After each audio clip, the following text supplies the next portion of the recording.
Hello, everybody. Welcome to Free Kiwis. We're delighted today to have with us Dr. Melissa Darby.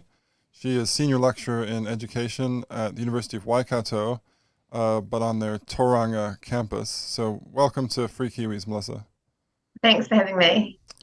Right, well, so the first thing I wanted to ask about is just as I was introducing you, I wanted to add, what your iwi is, what your Maori tribe is for international listeners, because a lot of academics, especially nowadays, will add it in brackets after their name.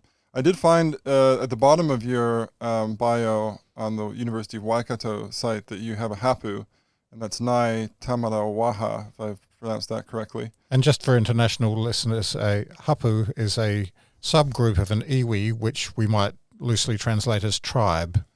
Well, so that's actually one of the things I wanted to ask you about. So is there something about the hapu group that's more important to you than the iwi in this case? And is it true that you sort of you find the iwi identity sort of less salient? You don't put it right after your name, and sort of how do you identify as a Maori in today's New Zealand? Such a good question, and the way that I identify is intentional around that.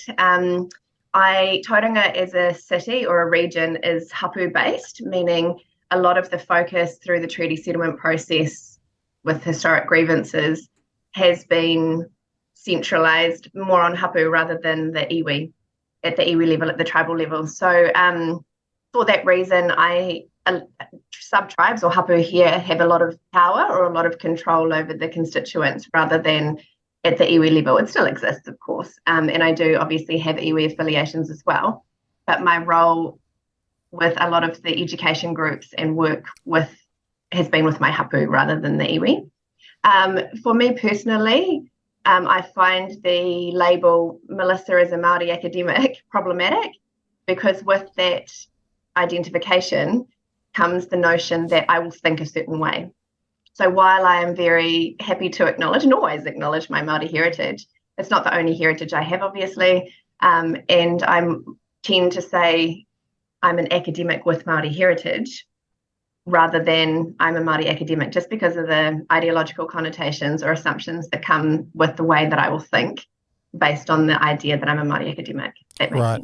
And you are, of course, in an education faculty, and it's clear from perusing your publications and your bio that you have a big interest in Māori education and the problems that a lot of Māori children encounter in education, but you would have some differences with perhaps the mainstream of Māori academics or academics who are, in fact, a lot of them probably would identify as Māori academics in terms of how to approach this problem. Can you talk a little bit about that and how you might differ from perhaps some of the more vocal people in that space?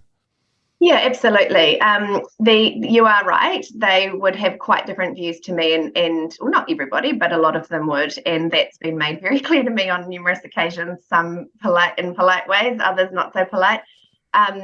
The problem I feel with the sort of accepted orthodoxy at the moment around Māori children and education and so on is the mass generalisation of the way that the Ministry of Education refers to Māori learners. For example, we know that the Ministry some years ago labelled Māori learners priority learners alongside Pacific learners and students with special needs. So with all due respect to students with special needs, they're quite different needs, obviously. The idea that Māori are priority learners based on their ethnicity alone is a label that obviously anticipates struggle with for all Māori children based on their ethnicity. And I think that's such a shallow way of looking at the struggles that some children who happen to be Māori face. The implicit or suggestion is that the reason that they face some challenges is because they're Māori, and of course not all Māori children do, far from it. So I just feel that it's a really deficit label, and a lot of the approaches to addressing the so-called achievement gap actually just entrench disadvantage and negative perceptions about Māori. Right. And one thing that I've wondered for many years actually, and still don't have a very satisfactory answer to in terms of convincing myself is whether the educational disadvantage that Māori children seem to face has anything much at all to do with the fact that they're Māori versus the fact that they are overrepresented amongst, socioeconomically disadvantaged children, and whether ethnicity has anything to do with that as such, or whether it's just poverty. Absolutely, it is. If you take the group of children, irrespective of ethnicity, who have challenges with education or poorer educational outcomes, however we want to phrase that, and you take out ethnicity as a consideration, the factors are largely the same. Lower socioeconomic status, parents who perhaps had challenges with education or have a certain educational outcome that isn't, really a strong, high achieving one, perhaps learning difficulties, attitudes around and value of education in the home, whether or not they have high literacy rates from being read to, all those sorts of things that we know play a part in children's outcomes seem to kind of go out the window when we're talking about Māori learners. And suddenly we hear narratives of disadvantage, of culturally, unresponsive curricula, of colonisation, of racism in the system, or a system that's not designed to see Māori children succeed. Not only is it not designed to see them succeed, according to some, it's intentionally designed to ensure they fail. And it's just a load of nonsense. I mean, if you look at the statistics, the vast majority of Māori children, actually do very well. And the irony, of course, is that the people who are making these claims are often Māori themselves with a PhD. So clearly the system has failed them. Yeah, it's interesting to me that we've just been looking at administrative load at universities, and I think all New Zealand universities have someone like a provost or a pro-vice chancellor Maori. And the argument for that is often that, well, these people need to have this representation at the top level. Otherwise, they won't feel this sort of cultural welcoming. And that is why they get worse grades. But it strikes me that there are lots of groups within the university that get worse grades, like men, for example. And so the argument is true that these places are culturally, that the environment being not welcoming enough culturally is what gets people worse grades. We should have a pro-vice chancellor of men, right? Because that would help the boys do better. Yeah, for sure.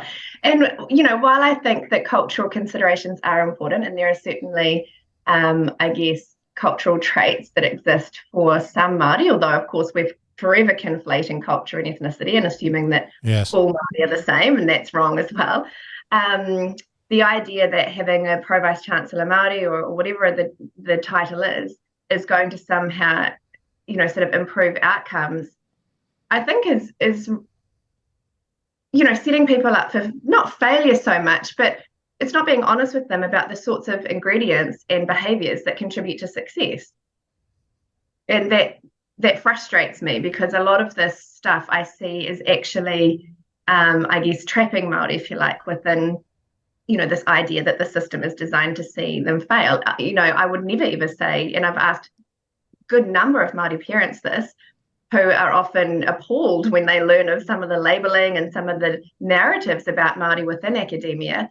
I've asked them, would you tell your child or your Māori children that the system's designed to see them fail, and and so on and so forth? And of course, the answer is no. What they say is, what a normal parent says, what every parent hopefully would say: go and do your best.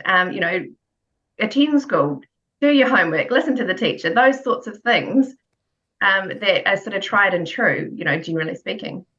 Do you think there's anything at all in the culturally responsive pedagogy approach to assisting Māori children to do better? I think it's yes and no. It's not a silver bullet, and certainly on its own, it's not going to, change or close the achievement gap. People who sort of talk about that and equitable outcomes concern me as far as their sort of lack of understanding around statistical spread and so on. But I do think it's important that, culture in some instances is acknowledged and considered. I do think it's important to hear different perspectives on things, because there are things that may differ between different cultural ethnic groups. I think it's important that, for example, the Māori language or approaches aren't ridiculed like they maybe have been in the past, or dismissed on that basis alone. But we've sort of come to the complete opposite end of the spectrum now, whereas once upon a time Māori knowledge and approaches and values and things were dismissed as being nonsensical and sort of a bit primitive, on that basis, they're now held up as being sacred and something to be included and celebrated and everything on that basis as well. So I don't think that either approach is fair.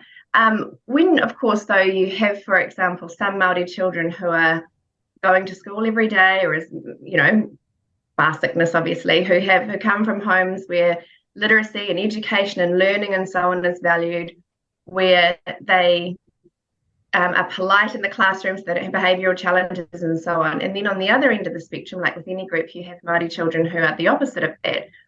No culturally responsive curriculum, in my view, is going to change those outcomes that those children face. The child in the home where education is valued, who listens to the teacher and so on in class, they have a huge advantage that I don't think a culturally responsive curriculum can sort of mitigate.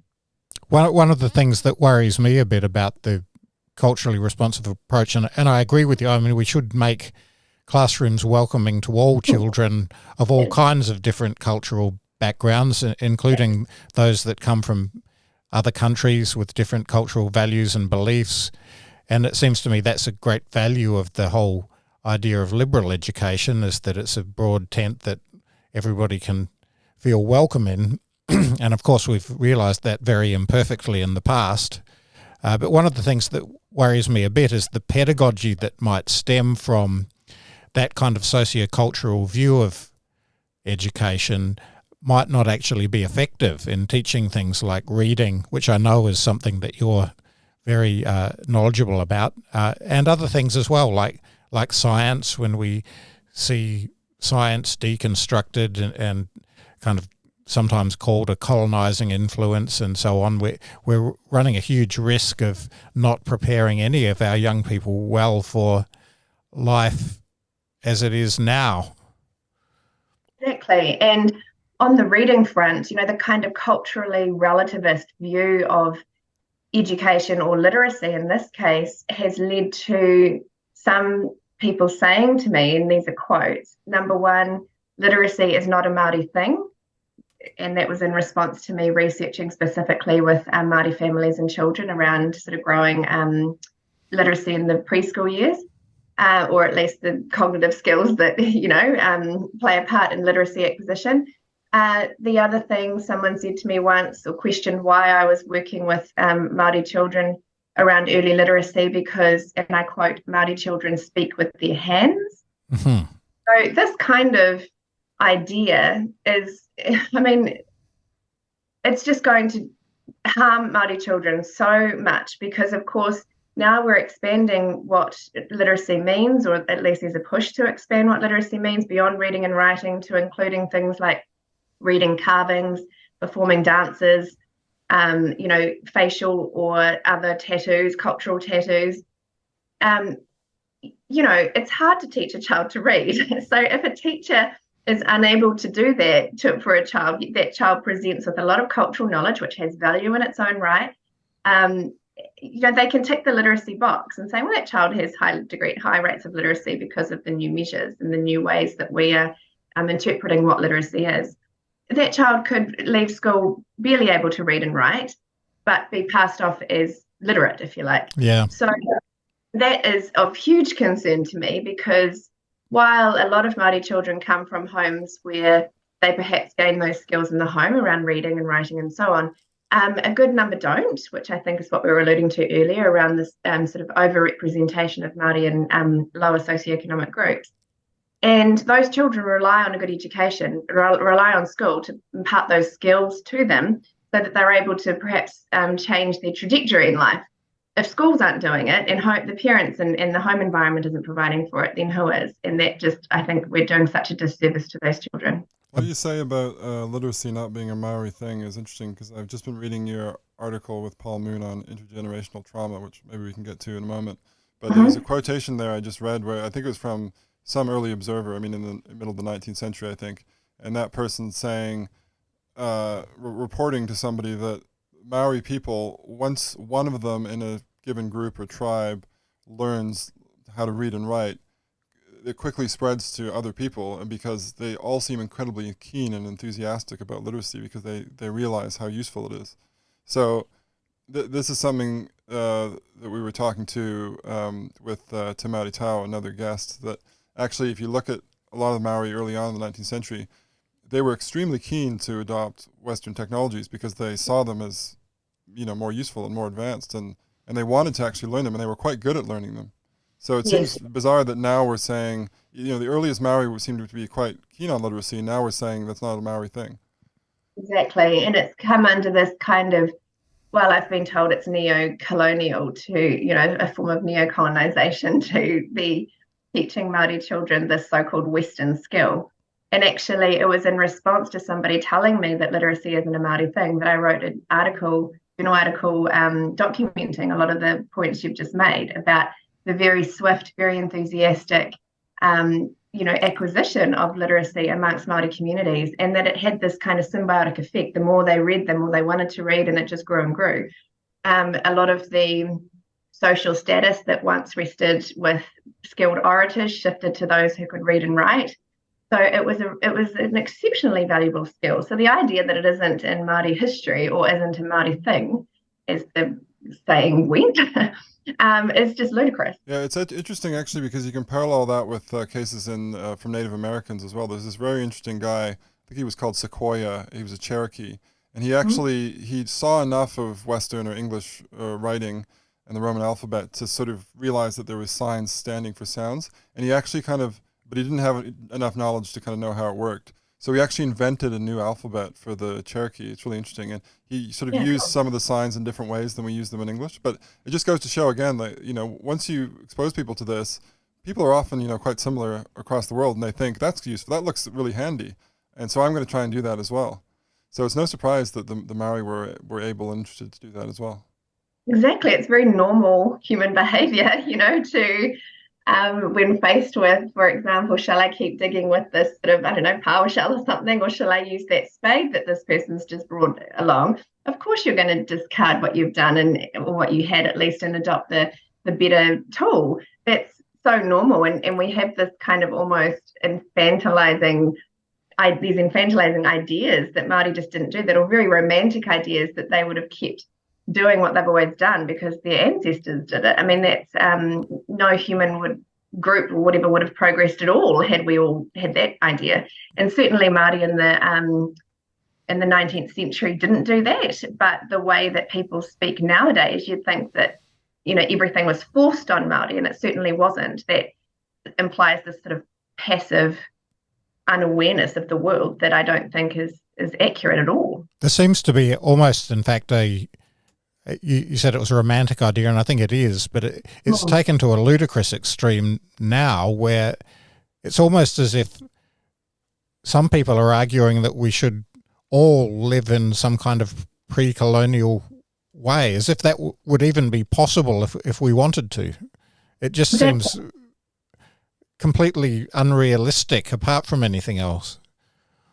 It does, and there's a difference between teaching about a time in our history and approaches that applied in that time, cultural values, whatever it may be, and then suggesting that we return to those and teaching that this is the way that it should be. And we see now in education this sort of challenge, I guess, or tension between Māori knowledge, Mā Tauranga Māori, and so-called Western knowledge, where, maybe there's knowledge, but where absolutely I think that it's there's value in learning about Mā Tauranga Māori as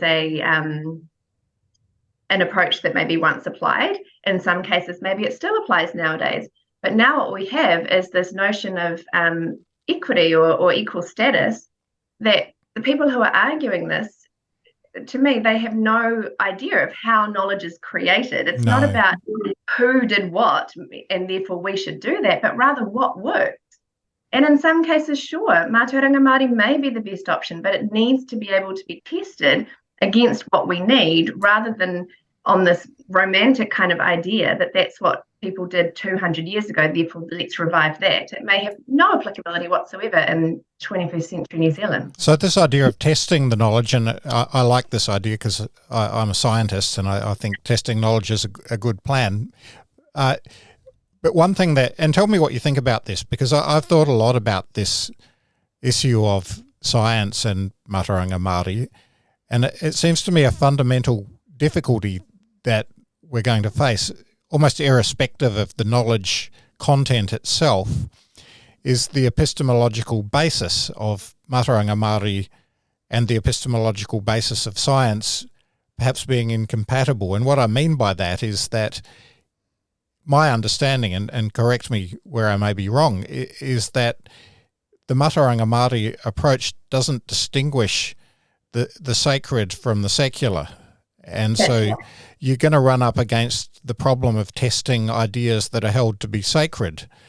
And I can understand why people might not want to do that, because if you have a sacred belief, it's not really about testing it. It's about the kind of spiritual fulfillment you get from that belief. And so can we negotiate that problem, or should we just really treat these things as quite separate knowledge bases and proceed in that way? Well, I mean, you're right. There's the sort of temporal and the spiritual world and Te Ao Māori and the Māori world are very much connected, and you see that with ideas that everything has a mauri, a kind of life force of its own, whether it's a rock or a bird or whatever. We see that with the idea that everything, that whakapapa or genealogy is everything, and that stems back, in terms of the creation narrative, stems back to gods, right? And so because of that connection, there is that spiritual element, I guess, not only, it's infused in everything. So there will be some who would argue that to test the knowledge is to kind of almost commit some form of heresy, But alongside that, what's interesting is that I heard a story some years ago from a tohunga or an expert, a tribal, spiritual sort of expert, I suppose you'd call it, in a tribe in the middle of the North Island, Tuhoe, sort of near the middle of the North Island. And what happened was that, I think it was the tōtara tree, a type of tree, it used to spark. So if you burnt it, it would, throw off sparks. So of course, if you did that near houses or dwellings, whatever, that could be disastrous. But every now and again, they would burn the tree to see if it still sparked. So to me, that is testing knowledge. I know it's a very rudimentary form of it, but it seems like a lot of the narratives, or I wonder how much of the narratives we hear nowadays about Mā Tauranga Māori and about the sort of sacred nature of it was actually true for those who knew nothing else but right. Māori knowledge. If that makes sense. Well, I don't think anyone would argue that Mā Tauranga Māori didn't develop over time and discover new technologies and new ways of doing things that were more effective. But I guess, there's an end to it that might be more sacred. And I'll give you an example, and it's from an NCEA standard that was, it was in draft form at the time. And this is a couple of years ago. It happened to be just about the same time that Elizabeth Rata and Kendall Clements and the others got into trouble with their listener letter. Yeah. And I was actually in Australia at the time. I was stuck in a Melbourne lockdown, and I was looking at the new NCEA standards that the ministry were developing, and there was a biochemistry one that had a contention in it that if you are fermenting some food product, and if you said correct karakia, then you would enhance the process of fermentation, which is not a scientific claim. And the reason that I say it's not a scientific claim is because you're basically claiming that if you say prayers, then this will improve the production of the food. Now, of course, you could test that in an experiment, but I very much doubt whether the people who believed, if there are people who believe that that's really true, would much want you to do that. No, and I imagine the same people who are suggesting that karakia, for example, or prayer, as it were, could have an influence on something like food fermentation would be throw their arms up in horror if somebody decided to do a Christian prayer, for example. Right. And Yes. the irony of that, right? I actually saw that in action where, as so many of us now know in New Zealand, it seems to be often part of an agenda that we start a meeting with a karakia, right? A prayer, and a group of people deferred to a Māori woman there who kind of was caught a bit on the hop, and she prayed to God. She said, "Dear Lord," in English, "Dear Lord Jesus," and so on and so forth. And the looks of horror on the faces of the people there were just, it was priceless. I found it highly amusing, of course. Well, you've touched on something really important there, which strikes me about this whole movement to infuse sort of Maori spirituality in science and other things, which is that, well, there's all sorts of objections you can make, which I think are right ones about doing that in the first place. But there's also this weird thing that the spirituality that's meant to be injected is this sort of pre-colonial Maori, reconstructed sort of pre-colonial Maori spirituality. And it seems like that's very sort of fashionable among the Poneketanga and the people who work in education bureaucracy. But my sense is that most Maori people in New Zealand today are not animists. I mean, maybe if you go deep in the Urewera or something, you'll find one or two. But basically, a lot of people are sort of secular, or maybe they're Christian. I mean, or they're part of one of these Maori Christian breakaway groups like Ratana. But that's right, isn't it? Absolutely, of course. And I wonder. I had a co-authored an article, another one actually with Paul Moon some time ago, called Playing Cultures, and we sort of talked about the cultural insecurity that comes with insisting that nobody can question anything to do with your culture, or sort of attaching elements of culture to yourself like some sort of prosthetic limb or something like it. It's I don't know if people who are suggesting karakia as part of a chemistry process or something, if they really believe that, or if they feel like it's some sort of signal to a way they feel makes them have a stronger identity, or I think there's a lot of factors at play, but certainly, like any group, Māori aren't a monolith, and there are secular Māori people who think that karakia at the start of meetings is nonsense, and then of course the other extreme and everything in between.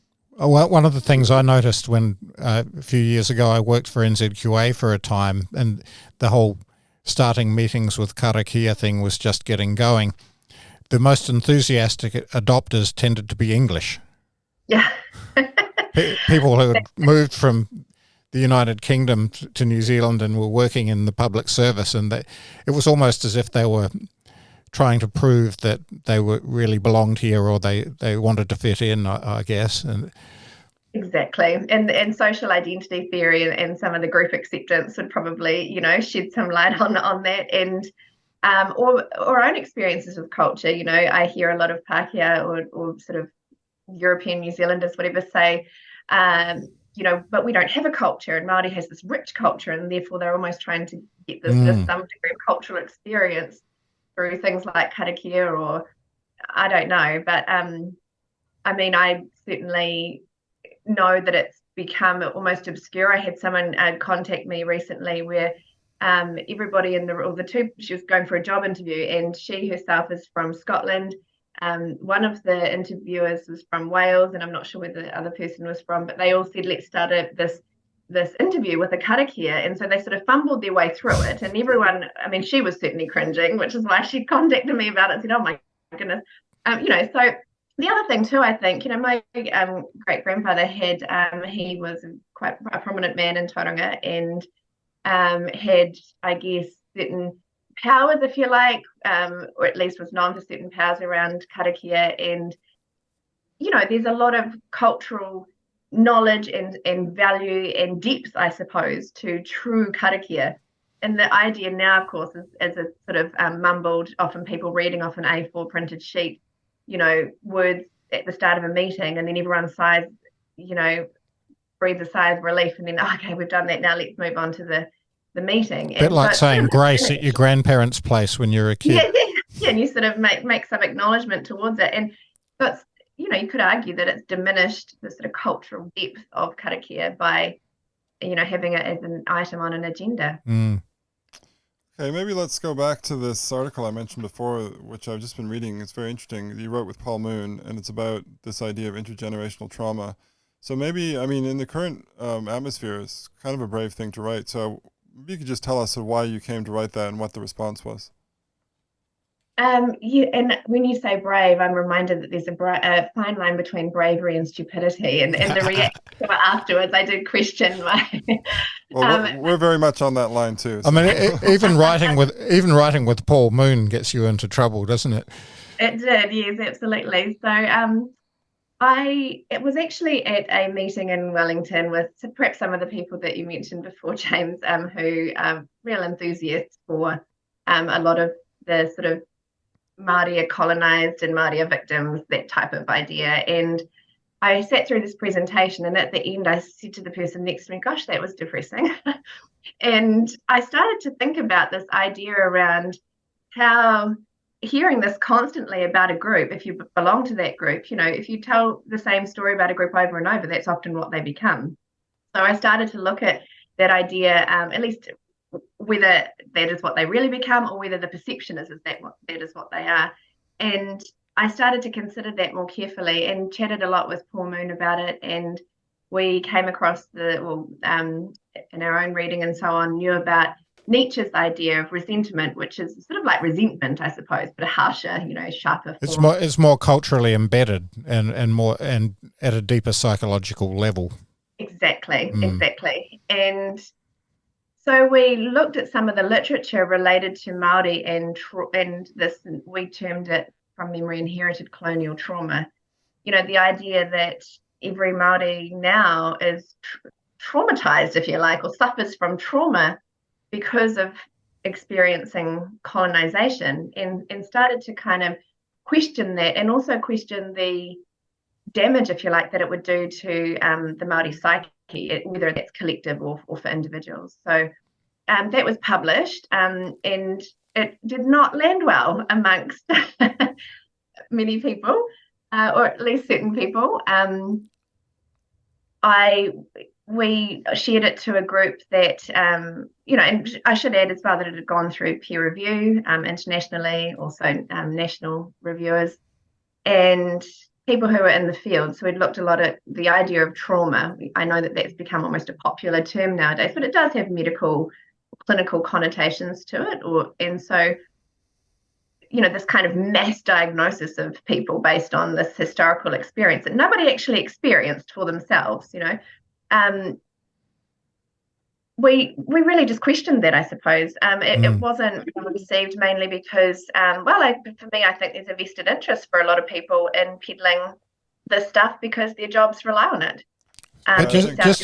Can we probe the argument a little bit more? Because I think it's quite interesting, and it seems to me that there is perhaps a grain of truth in it, by which I mean that Māori are still vastly overrepresented in poverty statistics, in unfortunate encounters with the justice system and other negative data.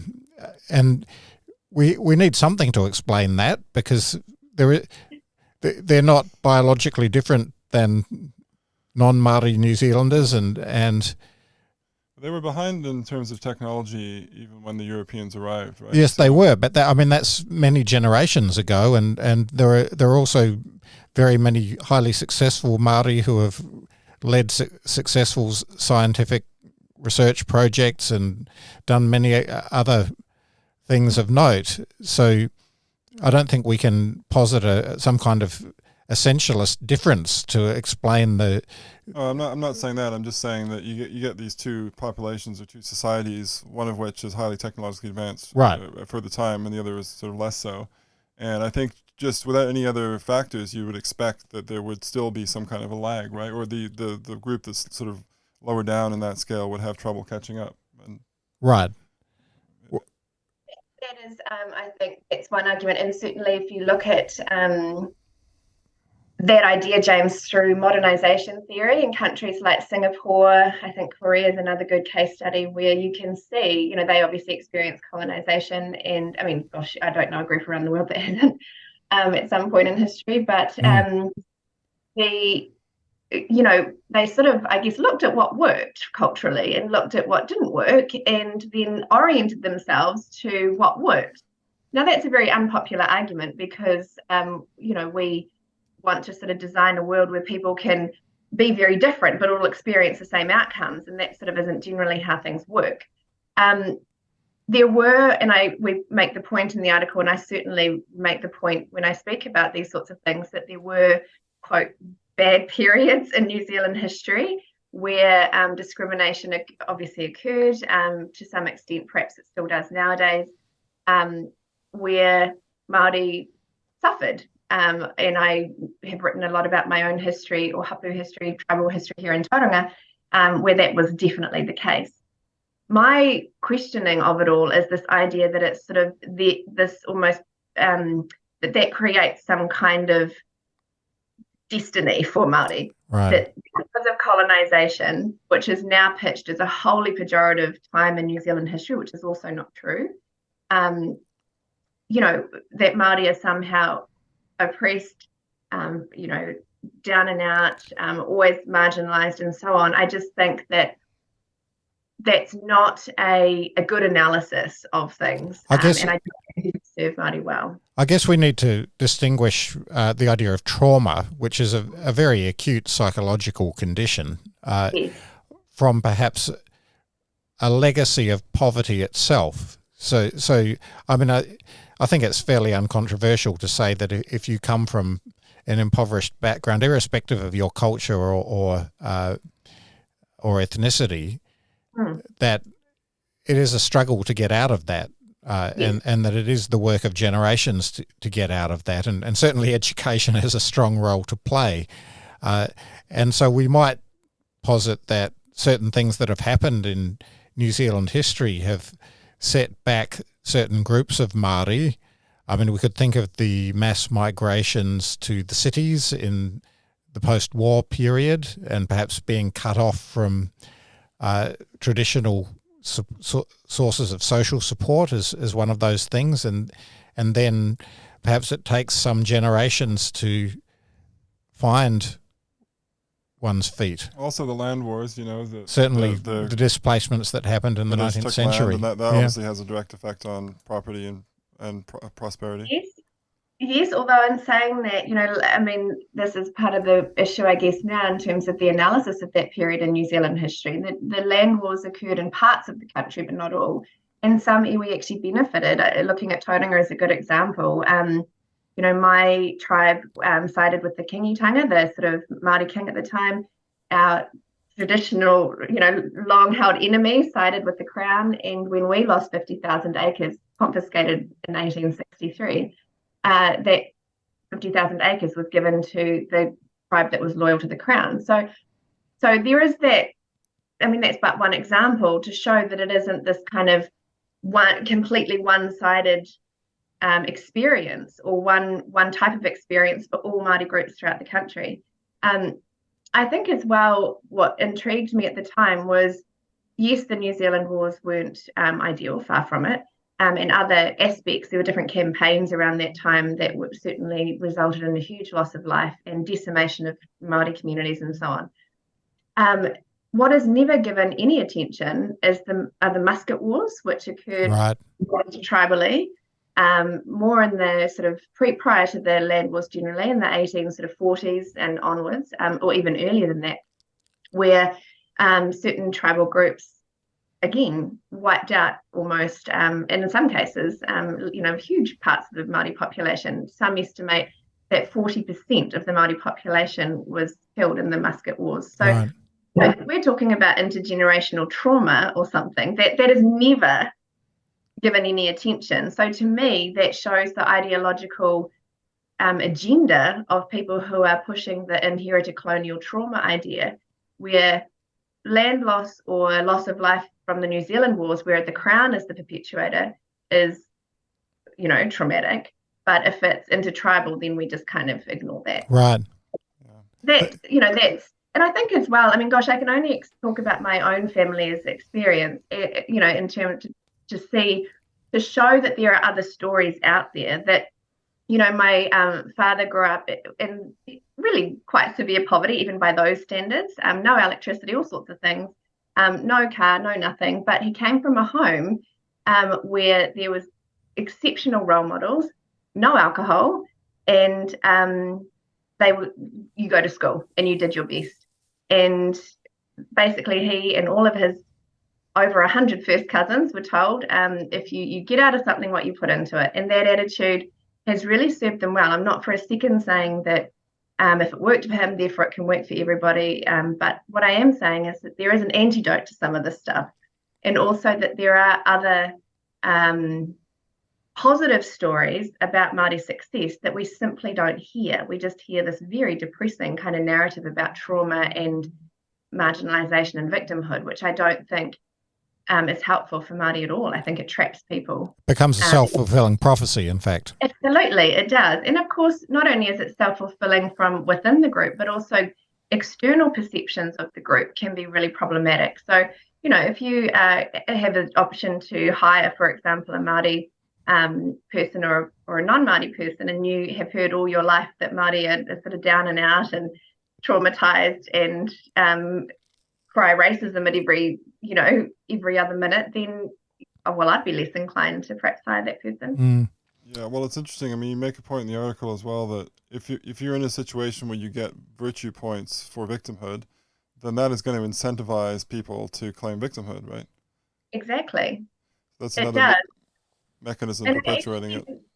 Yeah, I actually just came across a study a couple of days ago where they were doing, it was overseas somewhere, and they did some makeup, put scars on the faces of people who were going for job interviews, showed them the scars in the mirror. Then as they left, before they went into the interview room, the makeup artist said, hang on, we'll just touch it up for you. And they actually took the scars away. So that people went into the interview with no scars on their faces, but then afterwards reported discrimination, reported, microaggressions related to their scars, reported insulting comments related to their scars. They didn't actually have any scars at all. So it shows that if you're looking for this stuff, you will find it. Yeah. Or you have lens on things, you will see everything through that sort of view of the world. One interesting point that your article brought up for me was just how much discrimination really does. I mean, obviously discrimination is awful, like I'm not recommending it, but I was reminded of a point that Thomas Sowell often makes about Malaysia. So in Malaysia, the Malays would actually discriminate against the Chinese in quite obvious ways. I mean, there was a huge sort of affirmative action program in Malaysia whereby Chinese were massively underestimated in universities. And the result of this was basically nothing. The result of this was that, it was probably it produced a lot of suffering, it produced a lot of annoyance, but the Chinese still kind of did much better than Malays in most things. And I mean, an even more dramatic example, a terrible example in many ways, is the Jewish Holocaust. I mean, these people were persecuted more than any other people in human history, probably. And the Holocaust was just the worst. That was the worst one, but it was going on for centuries. And yet you look at Jewish people in the States and elsewhere, and they do very well. And I don't know why exactly. I mean, maybe it's something to do with the way they emphasize learning. Where they have to they have to study ancient texts when they're young, which of course is a great way of building the brain. I just have to put that in because Latin and Greek are about to be cut at Vic. But anyway, so it's obviously more complicated than just if you discriminate against people, they're going to be down and outs forever, right? Of course, because in-group behaviour counts for a huge amount, but we never focus on this in New Zealand when we're looking at the outcomes that some people who happen to be Māori experience. There's so many examples. I think a group in East Africa, I think they were Indian, got sort of expelled. Their governments confiscated all of their stuff, and within a decade or so, a lot migrated to the UK. They had rebuilt their wealth to varying degrees, because of the traits that they took with them, around working and around valuing education, around, particular, structure in their home environment and so on. All of those things that I'm not saying that it comes easy, and I'm not saying that, well, if I did it or if that person did it, everybody can do it. I think that that's also shallow. But we just don't hear those stories at all in relation to any outcomes Māori experience. On the contrary, it's really a great big blame game. And I don't think that that helps the group that these people ostensibly, at least, are claiming to want to help. I don't at all. I think it does the opposite. Not only is it not helpful, it actually traps people. And that's where that resentment thing comes in. Right. It really gets into the psyche. And it seems, the kind of cynical view might be that, you sort of mentioned it before, a lot of these people have PhDs and they're the ones who have actually come through the system in pretty good shape. At least they've got credentials and they've got prospects. And now they're saying things that are in some ways breaking the ladder beneath them or making it more difficult for others to do that. Yeah. I mean, without wanting to sound cynical myself, imagine how many people would lose their jobs or be out of a job, I should say, if all of the so-called wraparound support that is targeted just at Māori suddenly disappeared. It's, I think Thomas Sowell and others like him have written about this, the sort of business that comes along with some of these social, if you like, issues. It's big. Yeah. The treaty industry now, that's worth millions, no doubt, maybe even more, because people have to toe the line, I guess. I'm not sure. But it certainly don't want to sound like some kind of cynical conspiracy theorist, but it does make question the vested interest people have. Yeah, it is revealing in a lot of these cases that if you criticize these positions, people get very emotional about it and angry. And in all those cases, I always wonder, well, if you had like a good response, you would just give me the good response, right? You wouldn't need to get mad and try and shut people up. Yeah. Speaking of which, attempts to shut people up. Another thing we wanted to talk to you about, actually, maybe the final subject we wanted to talk to you about is the New Zealand Free Speech Union, because I know that you were a founding member of it, and so I just wanted to ask you about how you got into that and what your experience has been, and where you think that's going, the Free Speech Union.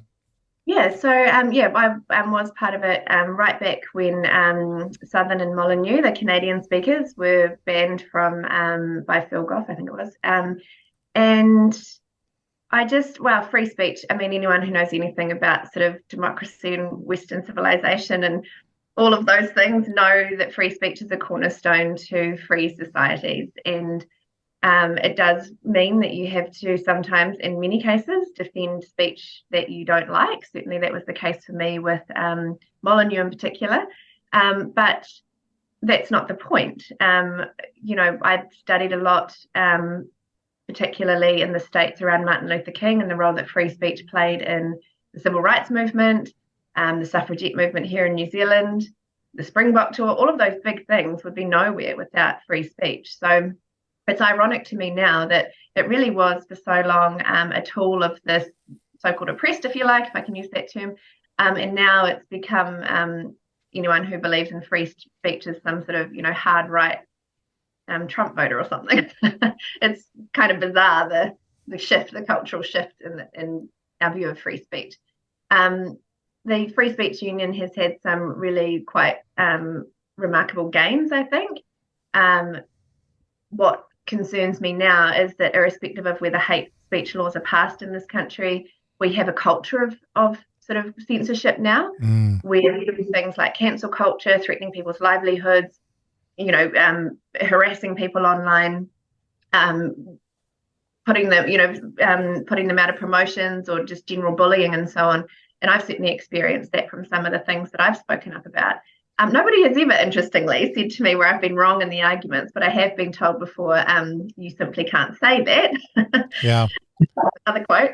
But actually, they preceded it with, you're not wrong, but you simply can't say that.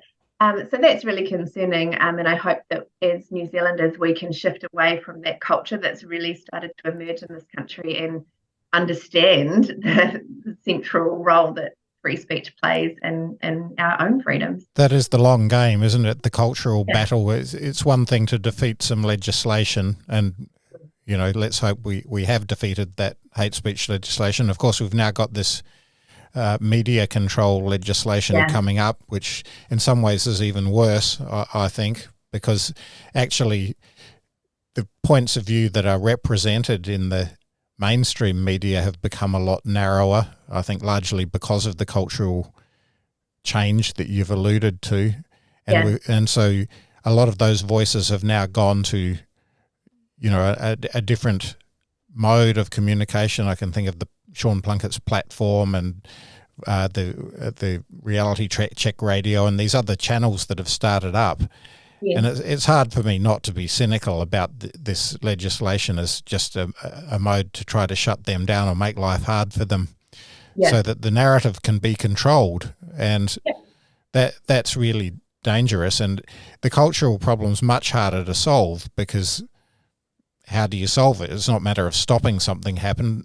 It's already happened, and it's the way in which people are now self-censoring and being careful about what they say and not wanting to get cancelled and not wanting to offend. And sometimes that's motivated by a kind of good-heartedness where I mean, who wants to be offensive? But, in the end, sometimes you have to risk offending people in order to say what needs to be said.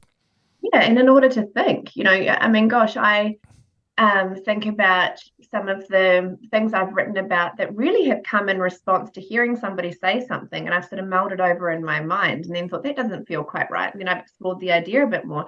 That certainly offended a lot of people, but that was all part of the process of thinking. Yeah. If we take that away, then, it's really, oh gosh, frightening, to be honest, where we all end up. And it's interesting what you say, Michael, about people who, sort of this one narrative that's pushed. I was actually just presenting on something last night about government policy related to education and put forward quite a different viewpoint, I suppose, around some of the narratives about treaty-centered this and giving effect to these values and so on and so forth. And there was sort of stunned silence at the end. And then finally somebody said, that's not what we expected you to say. Why have we not heard this before? That's not in the newspapers. It's not in any government documents or general policy across any sector. And I think the media has a really big part to play in that, because there is increasingly one narrative that's pushed.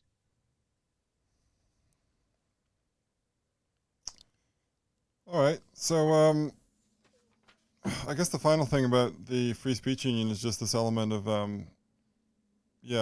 do you think the future holds for the Free Speech Union in this sort of fight? Because as Michael's indicated, the actual hate speech proposals are probably gone now. I mean, if they didn't already die before with Chris Fafoy, then I think, with the end of Kiri Allen's political career, she was probably one of the last people pushing them. So I guess the question is, how do we fight this cultural battle? What's the strategy that the Free Speech Union ought to take in the face of this thing that seems to have changed in the last few years? Can we return to the way it was, or do we have to go forward to a new kind of open society? What's the way ahead? Gosh, that's a good question, a big question. I'm not sure that it's something the Free Speech Union can do on its own. I think that we need to have, like you said, a sort of cultural shift within all New Zealanders. I hope that the silent majority, and I know this from sort of conversations I have off the record with people, that a good number of people are really concerned about the direction the country's headed in relation to free speech and other things. And hopefully having the courage to speak up will go some way to creating that shift. But what it also concerns me is that so many people whom I may mention things to actually have no idea. So, the degree to which democracy, or the strength of a democracy, is really related to the degree to which its constituents are informed about things. And that's problematic too, and made even more problematic by the fact that if they pick up a newspaper, they're only generally going to hear one way anyway. So for me, I would hope that people can perhaps find some courage to push back against some of this stuff.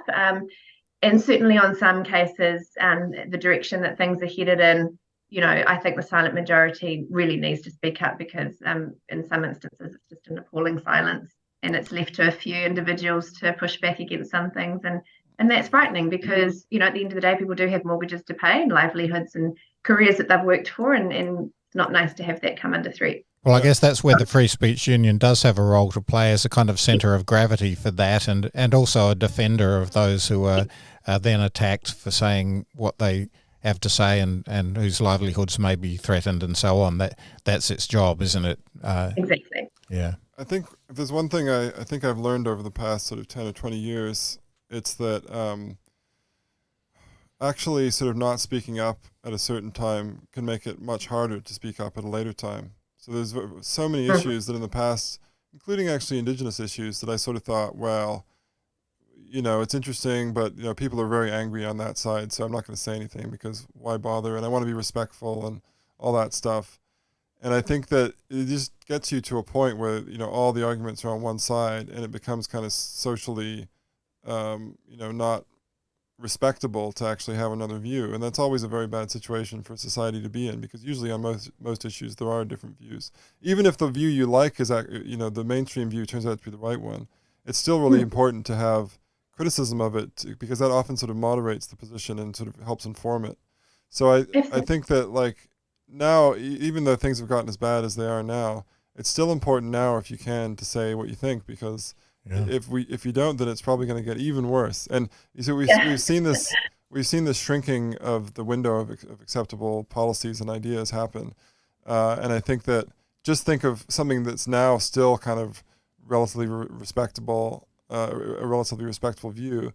In 5 or 10 years, or even 2 or 3 years, because this happens so fast, that could be something that you're not allowed to say. And I think we already have these vast sections of the population whose views are pretty much denounced, and I think that could just keep getting worse. And I think the converse is true as well, of course, that if you do speak up about something, then that feeds you courage and you're able to do it again. It does. Yep, it does. I had an interesting experience when I was Associate Dean at Victoria University. We had a review of our Master of Education program, as these programs are regularly reviewed, and we had some people from outside the university come in and talk to us about the program. And I was running the research methods part, in particular the quantitative statistical part of that course. And one of the people on the review panel accused the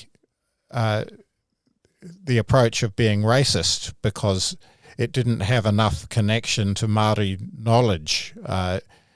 And the contention seemed to be that Māori students needed to approach statistics in a different way than other students. And I was very incensed by this accusation, and I spoke up at the time, partly out of anger and partly out of outrage that Māori students would be pigeonholed like that. And I said, well, frankly, I think it's a bit racist to assume that Māori students are going to have to learn in a different way. And that was the end of that line of conversation. Nothing more was said. Yeah, which is fantastic, and often holding up a mirror can be really useful. I think as well, with James, what you're saying about the danger of not speaking up is, I look back, it was 5 years ago that the Free Speech Union, then the coalition, was formed in response to the Canadian speakers. And they had some extreme, I suppose, ideas. I think that's fair to say. And people couldn't at the time differentiate between supporting their right to say it, but not agreeing with what they were saying. That was very hard for people to get their head around, I discovered. Less than 18 months later, a group of women and men, but predominantly women, were banned from a university for wanting to get together to talk about women's rights. That's right. Quite extreme in the case of the Canadians in terms of the speech. Yeah, okay. But in such a short time later, something like that happening. I would argue that there's an even broader group of people who are critical of gender theory, even than just people who are sort of especially into women's rights.